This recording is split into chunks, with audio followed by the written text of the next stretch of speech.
आज हम प्लम्बर्स के टूल्स और इक्विपमेंट्स के बारे में जानेंगे, साथ में उन्हें किन किन बातों को ध्यान में रखना चाहिए। अब जैसे ये हम सभी जानते हैं कि एक प्लम्बर्स को अपने काम के साथ साथ जो उनका टेक्निकल काम है वो तो आना ही चाहिए, साथ साथ में उनको अपनी सुरक्षा, सामान की सुरक्षा, इन सभी का भी ज्ञान होना चाहिए। तो हम जानेंगे कि एक प्लम्बर्स को किन किन टूल्स के बारे में जानना है। अब जैसे कि टूल्स में बहुत सारे टूल्स हैं, कटिंग टूल्स हैं, लेवलिंग टूल्स है, मेजरमेंट टूल्स है, तो विभिन्न प्रकार के टूल्स हैं अकॉर्डिंग टू जो उनके काम में आते हैं। तो अब जैसे कि प्लम्बर लोग जो काम करते हैं फिक्सिंग टूल्स, उसमें आपका सबसे इम्पॉर्टेंट से ये आपका pipe wrench, one of the सबसे मतलब प्लम्बर के लिए महत्वपूर्ण मुख्य उपकरण में ये आते हैं। इनके बिना उनका टूल्स जो उनका टूल बॉक्स है वो इनकम्प्लीट माना जाता है। अब इनके अलग अलग साइजेस है, बट साइट में अकॉर्डिंग टू जो उनके काम में आएंगे वहाँ पे वो अपने साथ कैरी करते हैं। जैसे हमारे पास यहाँ पे दो हैं, ये आपका है 12 इंचेस का, ये 12 इंचेस के हैं।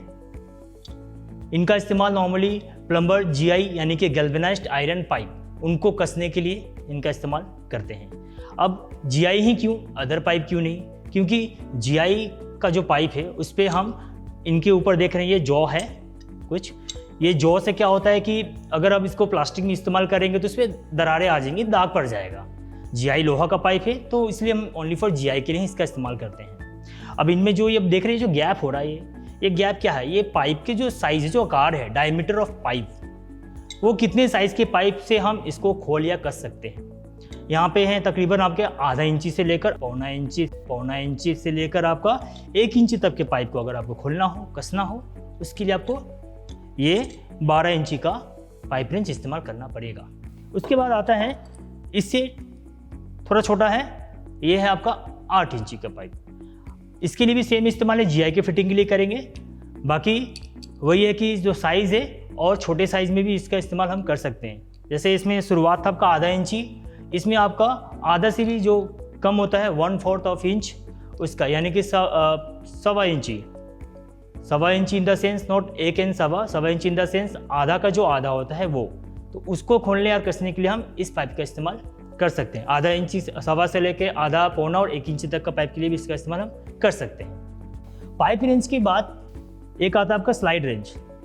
एक और आपका ये है ध्यान में देनी बात है कि पाइप रेंज और स्लाइड रेंज में क्या एक अंतर आता है। अब देख सकते हैं दोनों में एडजस्टेबल है। इनमें क्या था कि ये आपका जो मूवेबल जो है वो ऊपर की तरफ था और फिक्स जो नीचे की तरफ है, यानी कि वर्टिकली अप डाउन होते हैं, ठीक है। स्लाइड यानी कि एडजस्ट तो ये भी हो रहा है, इससे घुमाया जा रहा है और इस प्रकार से ऊपर नीचे हो रहा है। इसको भी हम इसे कहते हैं एडजस्टेबल रेंज।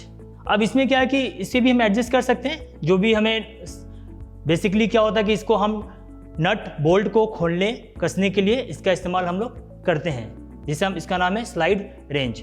ऐसा हम नोटिस करेंगे कि इसमें ग्रूव नहीं है, या उनके जो जॉ है जो कि हम पाइप रेंच में देखे थे इसमें नहीं है। इसका मतलब इसीलिए कि हम नट में कर सकते हैं, या किसी फिक्चर्स फिटिंग हो, लाइक पिलर को आपको खोलना हो वॉश बेसिन से, तो उसके लिए आपको इसका इस्तेमाल करेंगे, क्योंकि इससे उसके बॉडी सरफेस में कोई मार्किंग नहीं होगा। और इसलिए स्लाइड रेंज क्यों नाम पड़ा इसका? इसलिए क्योंकि ये अब देख रहे हैं जो आप एडजस्ट कर रहे हैं, यहाँ पे नट है, इस प्रकार से इसको हम लूज कर रहे हैं तो साइजेस आपका डिफरेंस हो रहा है, इधर से उधर स्लाइड हो रहा है, इसलिए इसका नाम पड़ा है स्लाइड रेंज। अब अगला जो टूल्स है, जैसे आप देख रहे हैं, ये इसे कहते हैं हम वेंच वाइस, हिंदी में कहेंगे वेंच सिकंजा। तो ये भी आपके कटिंग टूल्स के कैटेगरी में आते हैं, क्योंकि इसके ऊपर इसमें हम पाइप को फिक्स करके रखते हैं, जिससे हम पाइप को काट सकते हैं। तो जिसमें देख रहे हैं ये आपका हैंडल है, ये एंटी क्लॉकवाइज में आपका जो इसका मूवेबल जॉ है ये आपका खुल रहा है, पीछे की तरफ आ रहा है, और क्लॉकवाइज डायरेक्शन में ये आपको सामने जाता है। तो जो पाइप की साइज़ है उसके हिसाब से हम यहाँ पे पाइप को फिक्स करके रखेंगे और कटिंग करेंगे। तो जैसे आपका इसमें भी एडजस्टेबल है, जैसे आपका पाइप रेंच में था, ये भी आपको एडजस्ट कर सकते हैं। ये फिक्स रहता है बेंच के साथ, इसे हम कहीं पे भी मतलब यहाँ से वहाँ नहीं ले जा सकते हैं, ये एक जगह बेंच में फिक्स रहेगा, तभी इसका नाम है बेंच वाइस या बेंच सिकंजा। ठीक है दोस्तों, अब अगला जो हमारा टूल्स रहेगा ये आपका हैक्सॉ है, हिंदी में आरी भी कहते हैं इसको।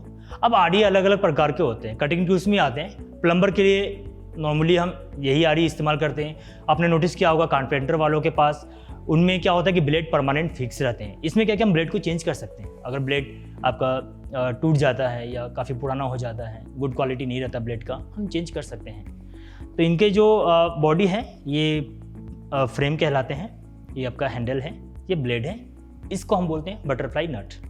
इससे हम इसको एडजस्ट कर सकते हैं या ब्लेड को चेंज करना हो, इसे हम खोल करके ब्लेड को चेंज कर सकते हैं। ब्लेड में आपको क्या बात ध्यान देना है कि इनका जो ब्लेड है, इनमें दो तरफ है, दांत किसी किसी में एक तरफ भी रहते हैं। तो इनका जो ब्लेड है ये बाहर की तरफ नहीं बाहर की तरफ ही होना चाहिए, अंदर की तरफ नहीं होना चाहिए। इससे पता लगेगा कि आपका ब्लेड सीधा लगा है या मतलब सही लगा है या गलत लगा है। अब इसका इस्तेमाल करते हुए आपको ध्यान देना है कि आपका जो पोजीशन रहेगा ऐसा कुछ इस प्रकार से रहना चाहिए।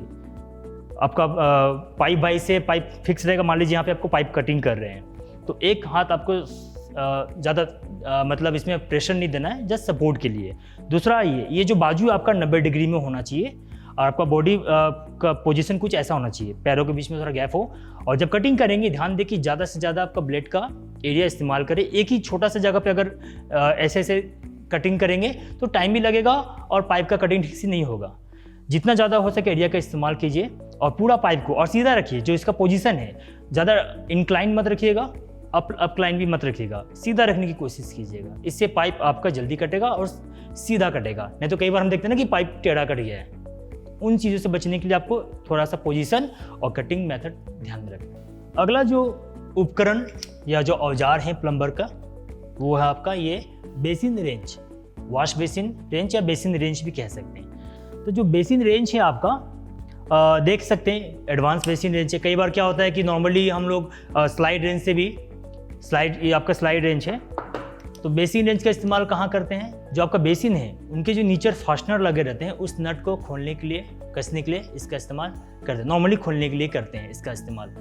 तो ये क्यों ऐसा है? ताकि एक्सेसिबल ईजी हो। आप देख रहे हैं जैसे कि इसका फ्लेक्सिबल है बॉडी, किसी भी एंगल डिग्री में इजीली आप इनको मूव कर सकते हैं। ताकि आपका जो पोजीशन है ऐसे करके आप नट को, इसे हम टी शेप में बोलते हैं, ये इनका हैंडल है, टी शेप में नॉर्मली इसे हम कहते हैं। तो ये कौन से टूल के कैटेगरी में आ रहे हैं? ये आपका मिसलेनियस टूल्स के कैटेगरी में आ रहे हैं, क्योंकि नॉर्मली इसको कसने के लिए, खोलने के लिए इसका इस्तेमाल कर रहे हैं। तो ये आपका पोजीशन रहेगा, देख रहे हैं ये जो इसका ये कैचर है, इससे आपको नट को पकड़ना है, फास्टनर के वॉश बेसिन को। जो कहीं पे भी होता है कि अगर पोजीशन नहीं है आपको बैठकर खोलने के लिए नॉर्मल रेंज से, तो उसके लिए उस केस में हम इसका इस्तेमाल करेंगे। ये इस प्रकार से आप नट को कैसे कैच करते हैं। और ये जैसे मैंने कहा आपको ऐसे रहेगा, ये नट ऐसा मान लीजिए मेरा उंगली जो है ये आपका फास्टनर है, ऐसे यहाँ पे फंस गया। अब इस प्रकार से अब इससे घुमा घुमा के आप उसको खोल सकते हैं। ये इसका पोजीशन रहेगा। ये फ्लेक्सिबल है जिसके कारण हम किसी भी पोजीशन से हम इसको टाइट कर सकते हैं, लूज कर सकते हैं। ठीक है, तो ये आपका बेसिन रेंच। अगला जो टूल है प्लम्बर का, ये भी बहुत महत्वपूर्ण टूल्स है। इनका नाम है पीवीसी पाइप कटर बोलते हैं इनको। बट जो पाइप का साइज़ छोटा रहे उनके लिए नॉर्मली मार्केट में जैसे प्लम्बर इस्तेमाल कर रहे हैं यूपीवीसी, सीपीवीसी, पीपीआर, उनके लिए इसका इस्तेमाल करें। पीवीसी नॉर्मली आपका प्लास्टिक के पाइप के ही कैटेगरी में आते हैं। हम डिटेल्स में बाद में बताएंगे पीवीसी का मतलब क्या है। इन जनरल लोग प्लास्टिक पाइप कहते हैं पीवीसी को। अब ये जैसे हैं, इनका इस्तेमाल इनके बारे में कैसे करते हैं ये पता होना चाहिए। तो ये भी आपका कटिंग टूल्स के अंदर में आते हैं। अब देख रहे हैं यहाँ पे आपका ये एक छोटा सा हुक है जिससे इसके हैंडल को हमने अनलॉक किया। अनलॉक करने के बाद आपको कुछ इस प्रकार से इसको ऐसे करना पड़ेगा जिससे आपका ब्लेड जो है ओपन हो जाएगा। और पोजीशन आपका कुछ ऐसा रहेगा। पाइप आपको नीचे की तरफ होल्ड करना है, कोई भी पाइप है ऐसे। ध्यान रखिएगा कि मतलब आपका उंगली ना कटे। ऑफकोर्स आप उसके लिए अपने ग्लव्स, दस्ताने ज़रूर पहने।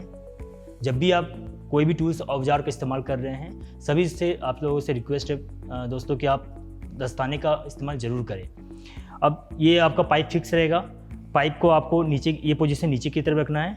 और आपको आप देख रहे हैं जैसे जैसे आप नीचे जाएंगे पोजीशन, ये आपका ब्लेड डाउन की तरफ, नीचे की तरफ जा रहा है, झुक रहा है ऐसे ऐसे करके।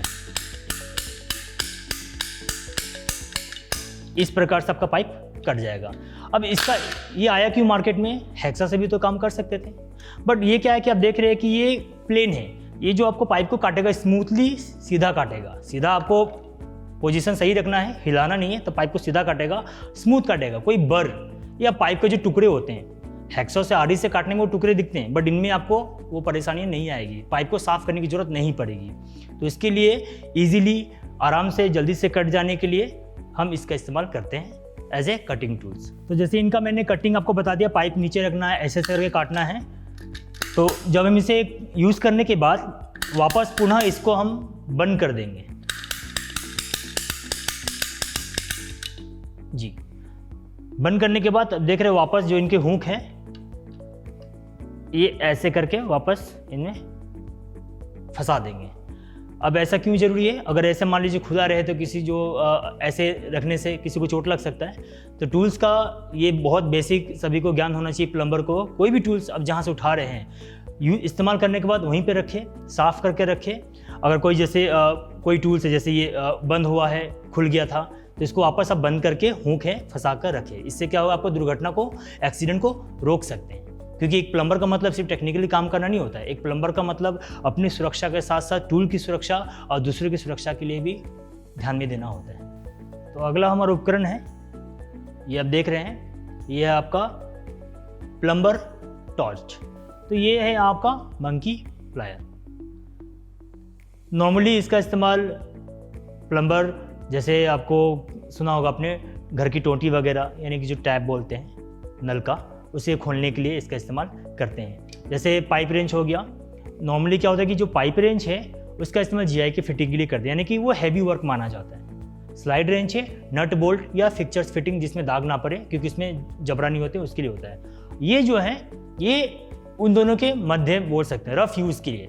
कोई भी खोलना हो, टोटी खोलना हो घर में नॉर्मली, क्योंकि इसमें जो पूरा प्लेन भी नहीं है और जो इनके जबड़े हैं बड़े फाइन हैं, यानी कि अगर आपको टोटी भी फिक्चर्स फिटिंग भी खोलना हो, मान लीजिए, आप कपड़ा लगाकर इसका इस्तेमाल कर सकते हैं। तो ये भी आपका फिटिंग टूल्स के अंदर में आते हैं। इसको हम बंदर प्लायर या तोता प्लायर भी बोलते हैं, अलग अलग लोकल भाषा में। वैसे इसको हम पाइप प्लम्बर प्लायर या प्लायर्स कहते हैं। दोस्तों इसका इस्तेमाल इसमें भी हम एडजस्ट कर सकते हैं। जैसे आप देख रहे हैं, जो भी आपके साइजेस हैं उसके हिसाब से इसको हम एडजस्ट कर सकते हैं। इसके अंदर ये जो स्पेस दिया हुआ है, अलग अलग इसमें ब्रैकेट्स दिए हुए हैं। जितने ब्रैकेट्स आपको चाहिए, जैसे मान लीजिए इतना चाहिए, यहाँ पे आपने नट को रखा, बस, फिर ये नीचे नहीं आएगा। आपको कम चाहिए, ऊपर लाया आपने, इतना रखा, नीचे नहीं आएगा। तो अलग अलग इसमें स्टेप्स दिए हुए हैं जो इसमें अटक जाते हैं। इस स्टेप्स के अकॉर्डिंग अब इसको फुली इतना ही खुलेगा, इससे ज़्यादा नहीं खुलेगा। तो ये भी आपको एडजस्टेबल के अंदर में ही आ रहा है, जिसे हम मंकी प्लायर, जैसे मैंने बताया आपको, या पायरेट प्लायर, तोता प्लस भी बोलते हैं कई लोग लोकल भाषा में, या इसको प्लम्बर प्लायर भी कहते हैं। वाटर, इसको अभी नॉर्मली जो टर्म है इनका, वाटर पंप प्लायर। क्या है? वाटर पंप प्लायर, बट अपनी भाषा में इसको हम तोता प्लस बोल सकते हैं। अगला जो हमारा उपकरण है ये आपका प्रेस फिटिंग। अगला जो टूल्स है हमारा, जो उपकरण है, वो है आपका फसेट्स की। इसे हम आम भाषा में एलन कीज या चाबी भी कह सकते हैं। प्लम्बर इन्हें नॉर्मली चाबी कहकर ही जानते हैं। तो एलन कीज इसमें अलग अलग साइज हैं, आप देख सकते हैं। इसका इस्तेमाल ऐसे जगह पे कसने के लिए और खोलने के लिए किया जाता है जहां पर हम स्क्रू ड्राइवर का इस्तेमाल नहीं कर सकते। यानी कि जो स्क्रू जो इनसाइड टाइट होते हैं, बाहरी स्क्रू क्या होता है कि नॉर्मली बच्चे लोग भी अक्सर क्या होता है कि छेड़खानी करके खोल देते हैं, तो चांस रहते हैं कि फिटिंग जो फिक्चर्स है वो कभी भी गिर जाएगा या आपका दिक्कत हो सकता है। इसीलिए जहाँ बच्चे छेड़खानी ना करें, स्क्रू ड्राइवर से नॉर्मली बाहर के स्क्रू खोल देते हैं। ये इनसाइड जो स्क्रू है उसको टाइट करते हैं, कसने का इस्तेमाल करते हैं। अब जैसे आप देख रहे हैं अलग अलग साइज़ है। ये मैंने एक साइज़ निकाला है, ये आपका 10 mm का है, 8 mm है, 6 mm है। अलग अलग साइज़ के हिसाब से इसके जो यूज़ है यहाँ पे दिया हुआ है। ठीक है दोस्तों, तो इसको हम एल की, क्योंकि आप देख रहे हैं इसका शेप ये एल की तरह है, कई लोग इसको एलन कीज भी बोलते हैं। तो आजकल जितने फसेट्स हैं, फसेट्स में उनको फिटिंग करने के लिए, उनको खोलने के लिए, रिपेयर के टाइम पे सिर्फ और सिर्फ इसका ही इस्तेमाल होता है। वहाँ पे हम स्क्रू ड्राइवर का इस्तेमाल नहीं कर सकते। तो ये आपका फसेट्स की है। ओके दोस्तों, जैसे मैंने बताया आपको एलन कीज का इस्तेमाल कैसे करते हैं वो हम दिखाने जा रहे हैं। मान लीजिए ये एक स्क्रू है जिसे आपको अपने जो आपके फिटिंग फिक्चर्स हैं उसे फिक्स करने के टाइम पे हमें लगाना पड़ता है। तो ये आपका इंटरनली ये कसने के लिए, खोलने के लिए इसका इस्तेमाल कर देख रहे हैं। इनके अंदर में भी सेम शेप जो इनका शेप है वो इसके अंदर है, ताकि ये आसानी से इसके अंदर चला जाए और इसके अकॉर्डिंगली ये टाइट या लूज़ कर पाए। तो ये आप देख रहे हैं ये साइज़, लेकिन अकॉर्डिंग टू इसका साइज़ हमें इसको सिलेक्ट करना पड़ेगा। आपके बॉक्स में विभिन्न प्रकार के शेप हैं, जैसे आपका मिनिमम 3 है, नंबर से बोलते हैं, वो mm है एक्चुअली, जो इनका साइज़ है उसका उसके हिसाब से 3 mm है, 4 mm है, 6 mm है, 8 mm है, 10 mm है। तो ये हमने 6 mm का स्क्रू है तो 6 mm का ही आपको सिलेक्ट करना पड़ेगा। करने के बाद अब इस प्रकार से इसको इंसर्ट करेंगे, फिट हो गया। अब ऐसे करके अब इसको घुमाएंगे, क्लॉकवाइज घुमाएंगे टाइट होगा, एंटी क्लॉकवाइज घुमाएंगे ये स्क्रू बाहर आ जाएगा। तो इस्तेमाल इसलिए है ताकि जो आपका फिटिंग्स है वो अच्छा से फिक्स रहे, कोई इसको छेड़खानी करके, जैसे बच्चे लोग नॉर्मली स्क्रू में क्या होता है बाहर निकाल लेते हैं, तो इसमें कोई डिस्टर्ब नहीं कर सकता, क्योंकि ये क्या है, ये इनसाइड में जाके टाइट कर दे रहा है वो। तो जितने नए फसेट्स आ रहे हैं आजकल, सभी के सभी एलन की से ही टाइट कसे जाते हैं और खोले जाते हैं। अगला जो उपकरण है ये है आपका, इसका नाम है स्पिरिट लेवल। स्पिरिट लेवल नाम की है क्योंकि इसके अंदर जो है वो स्पिरिट है, वाटर नहीं है। अगर वाटर रहता तो ये सूख जाता, स्पिरिट के कारण ये कभी सूखता नहीं है। ये लेबलिंग टूल्स के अंतर्गत में आते हैं। इसका इस्तेमाल हम लेवल चेक करने के लिए करेंगे। प्लम्बर नॉर्मली इसका इस्तेमाल करते हैं जब उन्हें 2 पॉइंट निकालने हो ठंडा गर्म का, दोनों पॉइंट आपस में बराबर है या नहीं, हॉट एंड कोल्ड, ठंडा या गर्म का। अब जैसे जो फिटिंग फिक्चर्स है, जैसे वॉल हैंगिंग डब्ल्यू शीट है, उसके ऊपर रख कर देखते हैं कि ये बराबर है कि नहीं। तो दोनों जो 2 लाइन देख रहे हैं ब्लैक कलर का, उसके बीच में ये बबल आना चाहिए। अगर ये उसके बीच में आया दैट मीन्स आपका लेवल जो है करेक्ट है। अगर ऐसे या वैसे मतलब बबल साइड में चला गया, इसका मतलब आपको लेवल चेक करना पड़ेगा कि प्रॉपर आपका जो फिक्चर्स है सही से इंस्टॉल्ड हुआ है या नहीं हुआ है। तो ये आपका हॉरिजॉन्टल चेक करने के लिए ये है। अगर इस प्रकार से कोई पाइप अगर आपका मान लीजिए ऐसे जाकर फिर ऐसे गया, एल में गया, मतलब दीवार की तरफ जा रहा है, तो वो भी सीधा जा रहा है या कई बार होता है ना कि टेढ़ा जा रहा है, तो उसके कॉर्नर पे रखिए, हम ऐसे देख सकते हैं वर्टिकल। तो ये आपका हॉरिजॉन्टल चेक करने के लिए है, ये आपका वर्टिकल चेक करने के लिए। दोनों का विधि वही है कि दोनों ब्लैक रेखा के ब्लैक जो है इसमें जो लाइन है उसके बीच में बबल्स आना चाहिए। तो ये वर्टिकल, ये हॉरिजॉन्टल, और ये आपका डायगोनल या 45 डिग्री एंगल। ये बहुत कम यूज़ होते हैं, ज़्यादातर लोग इसको समतल चेक करने के लिए करते हैं इसका इस्तेमाल, और खराई चेक करने के लिए करते हैं। तो इसीलिए इसका नाम है स्पिरिट लेवल, जिसको हम लेबलिंग टूल्स के अंतर्गत जानते हैं। अगला जो उपकरण है वो है आपका ये देख रहे हैं, जैसे कि आप पाइप वाइस या पाइप सिकंजा, लोकल लैंग्वेज में कई जगह पे लोग इसको बांक भी कहते हैं। ये प्लम्बर का सबसे मुख्य औजार में ये भी आते हैं, क्योंकि जैसे इसका नाम ही है पाइप वाइस या पाइप सिकंजा। सिकंजा का मतलब क्या था, पाइप को सिकंजा, पाइप को पकड़ कर रखने के लिए। तो इसका इस्तेमाल नॉर्मली जीआई के पाइप को फिटिंग करने, जब हम जीआई के पाइप के ऊपर जब हम चूड़ी बनाते हैं, जैसे कि ये जो चूड़ी बना है, तो ये जो पाइप आप यहाँ पे फंसा कर रखेंगे, ऐसे करके इसको हम फंसा कर इसमें रखते हैं। ये अभी आपका हिल रहा है, मतलब अभी मूव हो रहा है, बट ये आपका फिक्स रहेगा। जैसे ये फिक्स है वैसे ये भी आपका फिक्स रहेगा, नट बोल्ट के साथ, आपका प्लेटफॉर्म के साथ जहाँ आप काम कर रहे साइड में फिक्स रहेगा। क्योंकि जब आप पाइप काटेंगे जीआई का तो वो हिलना नहीं चाहिए। तो ये ऐसा करके टाइट करेंगे, सेम आपका क्लॉकवाइज डायरेक्शन में टाइट होगा, एंटी क्लॉकवाइज डायरेक्शन में आपका ये लूज़ होगा। ध्यान रखिएगा जब आप पाइप को वाइस के साथ फिक्स कर रहे, प्रॉपर फिक्स हो, टेढ़ा ना हो, और जो डिस्टेंस होना चाहिए मिनिमम आपका 6 से 8 इंची होना चाहिए टेबल से, ताकि आपको एक जगह मिल जाए पाइप को काटने के लिए, उस पर चूड़ी बनाने के लिए। इस बात को ध्यान रखिएगा। तो दोस्तों ये आपका क्लॉकवाइज डायरेक्शन में जो आपका मूवेबल जो है, जो ऊपरी हिस्सा है, ये नीचे की तरफ आता है, देख सकते हैं आप। घड़ी की दिशा में हम आ रहे हैं, ऐसे करके नीचे आ रहे हैं। अगर घड़ी की विपरीत दिशा अगर खोलना है तो घड़ी की विपरीत दिशा में आपको जाना पड़ेगा। अब जैसे हमारा जो जबड़ा है नीचे की तरफ मूवेबल हो, ऊपर फिक्स है, बट इसके केस में ऊपर का जबड़ा ऊपर की तरफ मूवेबल जो है, नीचे का फिक्स है।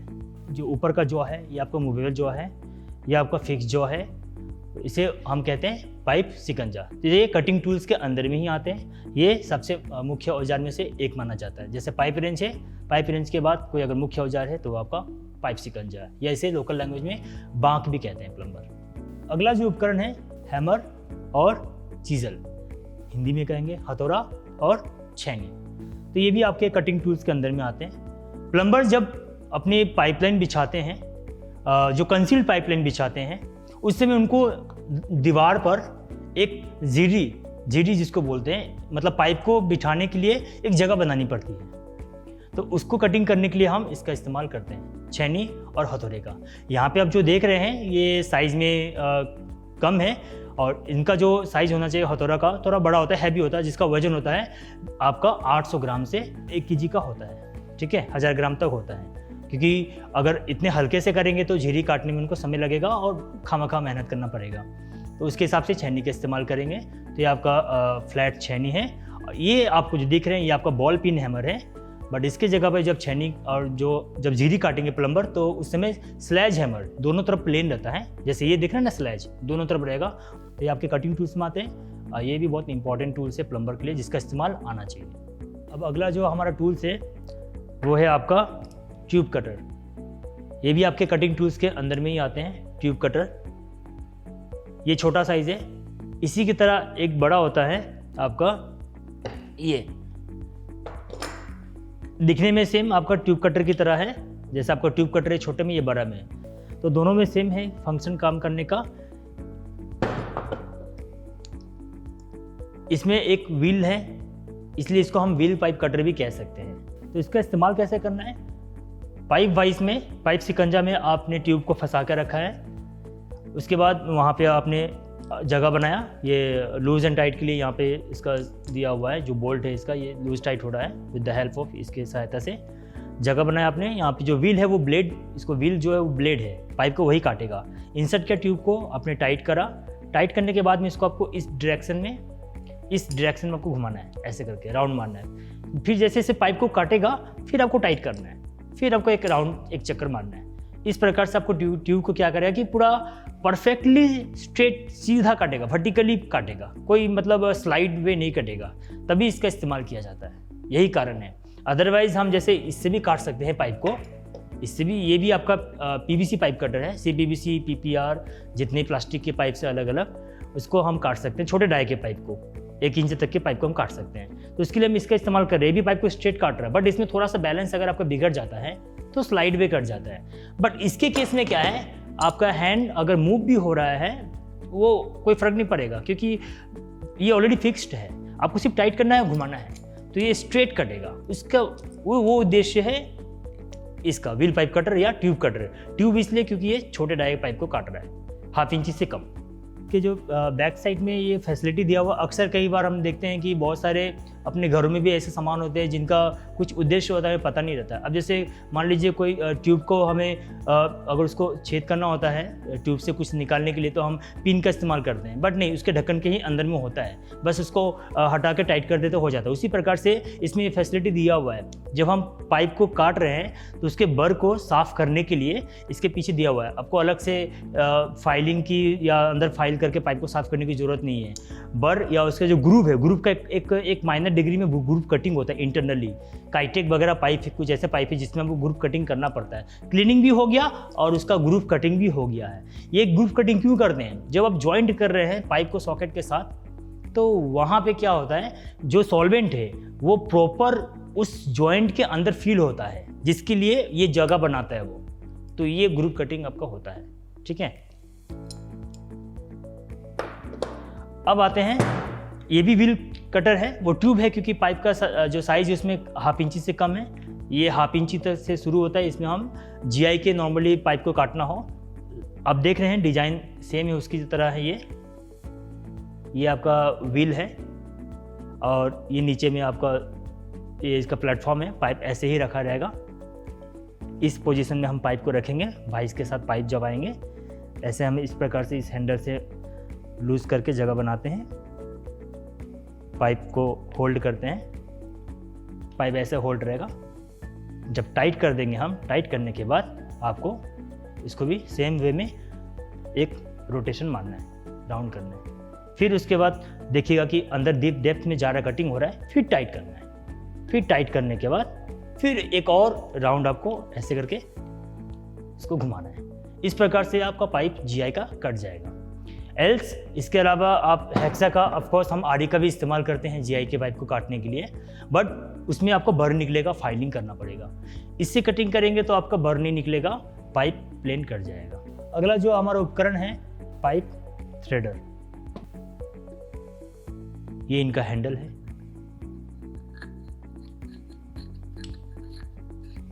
ऐसे करके फिक्स होंगे। पाइप थ्रेडर क्या है दोस्तों? पाइप थ्रेडर है ओनली फॉर जब हम GI का पाइप फिटिंग कर रहे हैं। तो जब GI की जो हम पाइप फिटिंग कर रहे हैं तो इसमें चूड़ी बनानी पड़ेगी फिटिंग को करने के लिए। तो जो चूड़ी बनता है दोस्तों उन्हीं के लिए है ये इस प्रकार से इनका सेट बनाया जाता है। जैसे मैंने यहाँ पे एक, इसे कहते हैं हैंडल, ये इनका बॉडी है, ये इनका डाई है। अगर हमको 1/2 इंची की पाइप में थ्रेड करना है, चूड़ी बनाना है, तो उसके हिसाब से 1/2 इंची का ये अलग आएगा, पौना का अलग आएगा, 1 का अलग आएगा। तो अलग अलग साइज़ के पाइप के हिसाब से आपको डाई को चेंज करना है, बाकी ये आपका कांस्टेंट सेम रहेगा। तो सेम है, इसका भी इस्तेमाल आपको पाइप भाई इसमें पाइप लगा रहेगा। उसके बाद आपको GI की पाइप में 1/2 इंची का पाइप है तो 1/2 इंची का आपको डाई लेना पड़ेगा। उसके बाद इसको इस प्रकार से अंदर इस तरफ से पाइप इंसर्ट करेंगे। यहाँ से कहाँ तक रखना है? जहाँ तक इसका फेस है वहाँ पे ला के रखेंगे और चूड़ी बनाना स्टार्ट करेंगे। ये आपका इसका लॉक बटन है, फ्री करना है इसको खोलने के लिए तो ऐसे करके हम ऊपर से फ्री कर देते हैं और टाइट कर देते हैं। तो ये लॉक बटन रहता है इनका, और इस प्रकार से सिंगल हैंडेड आप थ्रेड बना सकते हैं, चूड़ी बना सकते हैं। पहले एक आता था डबल हैंड थ्रेडर आता था, ये सिंगल हैंडेड है क्योंकि जस्ट इसको आपको 1 बाई 1 हैंड भी हम इसको थ्रेड बना सकते हैं। इसमें काम जो है आपका जो थ्रेड है जल्दी इजीली बन जाता है। और कुछ उसमें क्या होता था कि पहले वाले जो आते थे उसमें 2 डाई सेट करने पड़ते थे, गुटका जिसको लोकल भाषा में बोलते हैं। इसमें कोई डाई एडजस्ट करने की ज़रूरत नहीं है, ऑलरेडी सब रेडीमेड है, आपको इंसर्ट करना है। याद रहे सीधा उल्टा का ज्ञान होना चाहिए। अब अगला जो टूल्स आपके सामने हैं वो है आपके पाइप बेंडर या पाइप बेंडिंग मशीन जिसे हम कह सकते हैं। तो पाइप बेंडिंग मशीन क्या है? पाइप बेंडिंग का जैसे कि नाम में आपको पता चल रहा है कि पाइप को मोड़ने का काम जो करता है। पाइप को हम थोड़ा सा जो मोड़ते हैं, अगर जैसे कि मान लीजिए पाइप स्ट्रेट है उसको नीचे की तरफ करना है तो उस केस में हम इसका इस्तेमाल करेंगे। तो नॉर्मली कुछ पाइप ऐसे हैं जैसे आपका कंपोजिट पाइप या काइटेक पाइप बोलते हैं, आपका कॉपर के पाइप। कैसे करना है? मान लीजिए आपने इनको फिक्स किया बेंच वाइज में, आपने ऐसे करके इनको फिक्स किया। उसके बाद इस जगह से पाइप आपका यहाँ से पाइप आपके आएंगे, इसमें इंसर्ट करेंगे। सीधा पहले पाइप को निकाल लेना है। जैसे यहाँ पे साइजेस अलग अलग साइजेस है, 1/2 इंची की पाइप, 1.25 इंची की पाइप, और आपको कितना डिग्री में मोड़ना है। अलग अलग डिग्री है, 30 है, 45 है, 90 है, 60 है, 130 है, 135 है। उस हिसाब से आपको ऐसे पाइप यहाँ से इंसर्ट करेंगे।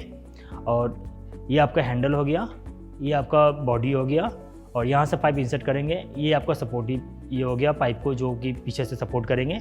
और इस प्रकार से आपको धीरे धीरे स्लाइडली, ये फ्री है, याद रखिएगा दोस्तों कि ये इससे हटे नहीं, इसको ऐसे पकड़ते हुए आपको पाइप को स्लाइडली जितने डिग्री पे आपको ऐसे करके आप मोड़ सकते हैं। तो इस प्रकार से आप पाइप को मोड़ सकते हैं। तो ये आपका है पाइप बेंडर मशीन। इसके अलावा और भी हमारे पास पाइप बेंडिंग करने के तरीके हैं। जैसे मैंने बोला तो ये आपके थे कॉपर पाइप के लिए, और ये है आपका जो स्प्रिंग टाइप देख रहे हैं, ये भी पाइप बेंडिंग का काम करते हैं। ये आपका है काइटेक पाइप के लिए, कंपोजिट पाइप, जो कि 3 मटेरियल से मिलकर बनता है, 3 लेयर होते हैं। आपका PEAL यानी कि पॉलीएथिलीन, AL का मतलब होता है एल्यूमिनियम, फिर PE का मतलब होता है पॉलीएथिलीन, जिसको मिलाकर एक पाइप बनता है कंपोजिट पाइप। तो इस पाइप को मोड़ने के लिए हम स्प्रिंग का इस्तेमाल भी करते हैं। स्प्रिंग है ताकि इजीली आप पाइप को मोड़ पाएँ। जैसे मैंने बताया दोस्तों, इसमें कितने डिग्री में आपको पाइप को मोड़ना है। जैसे देख रहे हो आप 0 है, 0 to 180 ये स्ट्रेट लाइन होता है। आपको 45 में मोड़ना है तो आपको यहाँ तक ही आप, जैसे मैंने हैंडल दिखाया था, हैंडल से आप यहाँ तक आके रुक जाएंगे। अगर आपको 90 में करना है तो जो आप टर्न कर रहे हैं यहाँ तक लाकर रुक जाएंगे। अगर आपको 135 में करना है तो यहाँ तक आपको मूव करना पड़ेगा। बैंड को करना पड़ेगा, हैंडल को लाना पड़ेगा। अगर पूरा का पूरा एक राउंड करना है, हाफ राउंड जिसको हाफ सर्कल, सभी सर्कल बोलते हैं, तो आपको पूरा पाइप को यहाँ तक बैंड करना पड़ेगा। ये रहा आपका, देख सकते हैं 0, 9, 45, 90, 135 एंड 180। ओके दोस्तों, अगला जो हमारा टूल्स है वो है आपका पावर टूल्स में आते हैं। जैसे आपको दिख ही रहा है इमेज में, ये एक ड्रिल मशीन है। इस यहाँ से आपको होल्ड करना है हैंडल से। ये ट्रिगर है, जस्ट लाइक गन का सेफ है ये ऐसे उंगली रखना है और ये अभी हमने लॉक पोजीशन में रखा है। सेफ्टी के दौरान आपको ये ध्यान रखना है क्योंकि ये बहुत ही खतरनाक हो सकता है, दुर्घटना हो सकता है। अगर आपने लॉक बटन जब भी इस्तेमाल हो तभी आप इस्तेमाल करें, लॉक फ्री करें। और जब लगता है कि मान लीजिए ब्रेक हो गया या कोई बात करना है आपके पास आया, तो आप लॉक का ध्यान रखें, लॉक मोड पे रख दें, ताकि भूल से अगर मान लीजिए क्योंकि आपका हैंड में है, बाई चांस अगर ये ऑन हो गया तो एक्सीडेंट हो सकता है। तो जब काम ना हो, यूज़ ना हो, लॉक करके रखें। जब यूज़ हो, लॉक फ्री करके रखें। यहाँ पे अलग अलग साइज़ के बीट आते हैं। जिस प्रकार के साइज़ का हमें होल करना है, दीवार पे छेद करना है, क्यों करना पड़ता है? ताकि क्लैंप वगैरह फिक्स करना हो, पाइप को फिक्स करने के लिए, तब हम ड्रिल मशीन का इस्तेमाल करते हैं। तो ये पावर टूल के अंदर आते हैं। इसमें हम बीट को चेंज करके, स्क्रू बीट है, स्क्रू बीट को भी हम इसी टूल्स पे, इसी ड्रिल मशीन पे हम इसको फिक्स करके इसका इस्तेमाल हम कर सकते हैं। ये देख सकते हैं आप। ये भी, इसके भी अलग अलग साइज आते हैं, जिस टाइप का आपको स्क्रू फिक्स करना है।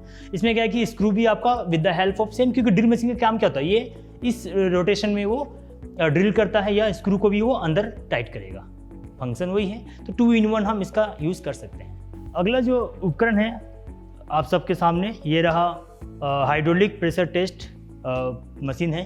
तो इसका इस्तेमाल प्रेशर चेक करने के लिए होता है, खासकर जब प्लम्बर जब नए फिटिंग्स करते हैं, पाइप जॉइंट्स करते हैं, काम कंप्लीट होने के बाद, जॉइंट्स कंप्लीट होने के बाद इस लाइन को चेक करने के लिए कि जॉइंट्स प्रॉपर हुआ है कि नहीं। संग नहीं करना है। जॉइंट्स होने के बाद मिनिमम आपका 6 घंटे के बाद, वैसे तो हो जाता है जॉइंट, बट मिनिमम 6 घंटे के बाद या 3-4 घंटे के बाद हम जॉइंट्स चेक कर सकते हैं, या अगले दिन भी कर सकते हैं। तो इनका तरीका क्या है, ये पूरा इसका नाम क्या है, ये है hydraulic pressure test. Hydraulic pressure test का मतलब क्या होता है? हाइड्रोलिक का मतलब होता है जल से संबंधित, यानी कि जो आप टेस्ट करने जा रहे हो लाइन में, वो जल से कर रहे हो। ठीक है, तो आपको जल भर लेना है इसमें, और यहाँ पे आप देख रहे हैं ये, इसे कहते हैं होस पाइप। ये इसका हैंडल है। ये आपका बकेट है या कंटेनर है जिसमें हम पानी भरेंगे। यहाँ पे देख रहे हैं एक पॉइंट, यहाँ पे क्रॉस टी लगा हुआ है, जिसके ऊपर में गेज लगा हुआ है। गेज की सहायता से हम प्रेशर को चेक करेंगे, कितना प्रेशर हमें चाहिए चेक करने के लिए। और दूसरे हैंड पे देख रहे छोर पे ये नोजल लगा हुआ है, हॉस पाइप लगा हुआ है क्रॉस टी के साथ। तो एक पॉइंट आपका पानी यहाँ से इनलेट लेगा, दूसरा ये आपको कनेक्ट करना है पाइप के एक छोर पे आपको कनेक्ट करना है। बाकी सारी जगह पे पाइप आपका क्लोज रहेगा। टेम्पररी प्लग लगाकर, फिक्चर्स नहीं लगाना है, टेम्पररी प्लग लगाकर आपको सारे लाइन बंद करना है। एक तरफ से किसी भी लाइन को आपको चालू करना, लाइन खोलकर वहाँ से कनेक्ट करना है। और इस हैंडल के साथ आपको ऐसे करके, जैसे हम लोग ट्यूबवेल जानते हैं, ट्यूबवेल की तरह आपको इसको पंप आउट करना है। पंप आउट करेंगे तो पानी जो है यहाँ से होते हुए सारे लाइन में भर जाएंगे।